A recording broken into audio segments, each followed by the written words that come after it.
आज हम इस वीडियो में आपको बताएंगे कि महाभारत के कुरु वंश की उत्पत्ति कैसे हुई थी और उनका जन्म कहां हुआ था, कैसे हुआ था। तो आइए जानते हैं।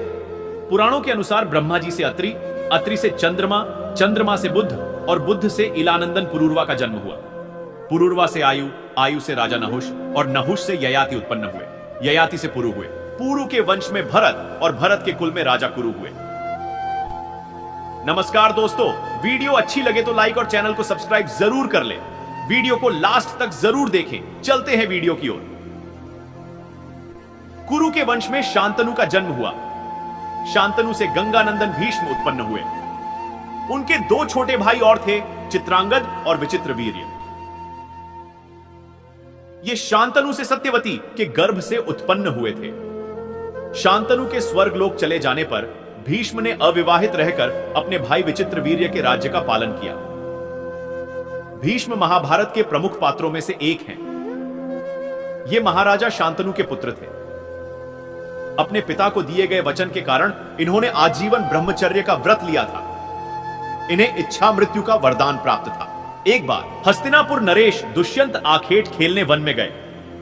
जिस वन में वे शिकार के लिए गए थे, उसी वन में कण्व ऋषि का आश्रम था।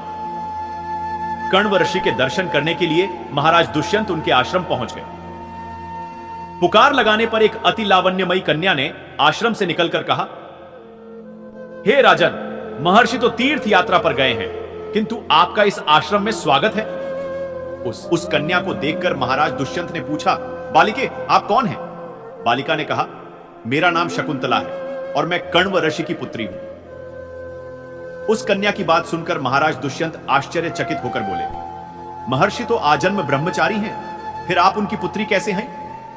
उनके इस प्रश्न के उत्तर में शकुंतला ने कहा, वास्तव में मेरे माता पिता मेनका और विश्वामित्र हैं। मेरी माता ने मेरे जन्म होते ही मुझे वन में छोड़ दिया था, जहां पर शकुंत नामक पक्षी ने मेरी रक्षा की, इसीलिए मेरा नाम शकुंतला पड़ा। उसके बाद कण्व ऋषि की दृष्टि मुझ पर पड़ी और वे मुझे अपने आश्रम में ले आए। उन्होंने ही मेरा भरण पोषण किया। जन्म देने वाला, पोषण करने वाला तथा अन्न देने वाला, ये तीनों ही पिता कहे जाते हैं। इस प्रकार कण्व ऋषि मेरे पिता हुए। शकुंतला के वचनों को सुनकर महाराज दुष्यंत ने कहा, शकुंतले, तुम क्षत्रिय कन्या हो। यदि तुम्हें किसी प्रकार की आपत्ति ना हो तो मैं तुमसे विवाह करना चाहता हूं। शकुंतला भी महाराज दुष्यंत पर मोहित हो चुकी थी, अतः उसने अपनी स्वीकृति प्रदान कर दी। दोनों ने गंधर्व विवाह कर लिया। कुछ काल महाराज दुष्यंत ने शकुंतला के साथ विहार करते हुए वन में ही व्यतीत किया। फिर एक दिन वे शकुंतला से बोले, प्रियतमे, मुझे अब अपना राजकार्य देखने के लिए हस्तिनापुर प्रस्थान करना होगा। महर्षि कण्व के तीर्थ यात्रा से लौट आने पर मैं तुम्हें यहां से विदा कराकर अपने राजभवन में ले जाऊंगा। इतना कहकर महाराज ने शकुंतला को अपने प्रेम के प्रतीक के रूप में अपनी स्वर्ण मुद्रिका दी और हस्तिनापुर चले गए। एक दिन उसके आश्रम में दुर्वासा आर्षि पधारे। महाराज दुष्यंत के विरह में लीन होने के कारण शकुंतला को उनके आगमन का ज्ञान भी नहीं हुआ और उसने दुर्वासा आर्षि का यथोचित स्वागत सत्कार नहीं किया। दुर्वासा आर्षि ने इसे अपना अपमान समझा और क्रोधित होकर बोले, बालिके, मैं तुझे शाप देता हूं कि जिस किसी के ध्यान में लीन होकर तूने मेरा निरादर किया है, वह तुझे भूल जाएगा। दुर्वासा आर्षि के शाप को सुनकर शकुंतला का ध्यान टूटा और वह उनके चरणों में गिरकर क्षमा प्रार्थना करने लगी। शकुंतला के क्षमा प्रार्थना से द्रवित होकर दुर्वासा आर्षि ने कहा, अच्छा, यदि तेरे पास उसका कोई प्रेम चिन्ह होगा तो उस चिन्ह को देख उसे तेरी स्मृति हो आएगी। महाराज दुष्यंत से विवाह से शकुंतला गर्भवती हो गई थी। कुछ काल पश्चात कण्व आर्षि तीर्थ यात्रा से लौटे, तब शकुंतला ने उन्हें महाराज दुष्यंत के साथ अपने गंधर्व विवाह के विषय में बताया। इस पर महर्षि कण्व ने कहा, पुत्री, विवाहित कन्या का पिता के घर में रहना उचित नहीं है। अब तेरे पति का घर ही तेरा घर है। इतना कहकर महर्षि ने शकुंतला को अपने शिष्यों के साथ हस्तिनापुर भिजवा दिया। मार्ग में एक सरोवर में आचमन करते समय महाराज दुष्यंत की दी हुई शकुंतला की अंगूठी, जो कि प्रेम चिन्ह थी, सरोवर में ही गिर गई। उस अंगूठी को एक मछली निगल गई। महाराज दुष्यंत के पास पहुंचकर कण्व ऋषि के शिष्यों ने शकुंतला को उनके सामने खड़ी करके कहा, महाराज, शकुंतला आपकी पत्नी है, आप इसे स्वीकार करें। महाराज तो दुर्वासा आर्षि के शाप के कारण शकुंतला को विस्मृत कर चुके थे, अतः उन्होंने शकुंतला को स्वीकार नहीं किया और उस पर कुलटा होने का लांछन लगाने लगे। शकुंतला का अपमान होते ही आकाश में जोरों की बिजली कड़क उठी और सबके सामने उसकी माता मेनका उसे उठा ले गई। जिस मछली ने शकुंतला की अंगूठी को निगल लिया था, एक दिन वह एक मछुआरे के जाल में आ फंसी। जब मछुआरे ने उसे काटा तो उसके पेट अंगूठी निकली।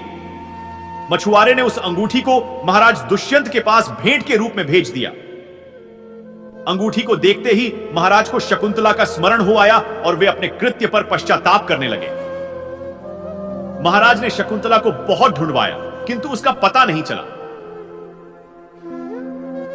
कुछ दिनों के बाद देवराज इंद्र के निमंत्रण पाकर देवासुर संग्राम में उनकी सहायता करने के लिए महाराज दुष्यंत इंद्र की नगरी अमरावती गए।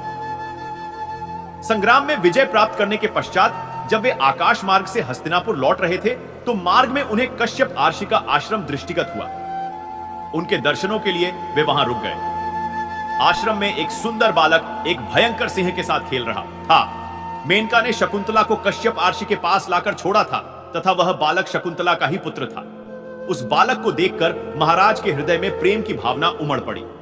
वे उसे गोद में उठाने के लिए आगे बढ़े तो शकुंतला की सखी चिल्ला उठी, हे भद्र पुरुष, आप इस बालक को न छुएं, अन्यथा उसकी भुजा में बंधा काला डोरा सांप बनकर आपको डस लेगा। यह सुनकर भी दुष्यंत स्वयं को न रोक सके और बालक को अपने गोद में उठा लिया। अब सखी ने आश्चर्य से देखा कि बालक के भुजा में बंधा काला गंडा पृथ्वी पर गिर गया है।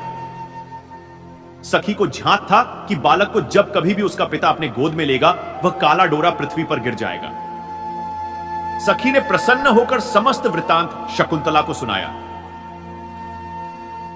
शकुंतला महाराज दुष्यंत के पास आई। महाराज ने शकुंतला को पहचान लिया। उन्होंने अपने कृत्य के लिए शकुंतला से क्षमा प्रार्थना किया और कश्यप ऋषि की आज्ञा लेकर उसे अपने पुत्र सहित अपने साथ हस्तिनापुर ले आए। महाराज दुष्यंत और शकुंतला के उस पुत्र का नाम भरत था। बाद में वे भरत महान प्रतापी सम्राट बने और उन्हीं के नाम पर हमारे देश का नाम भारतवर्ष हुआ।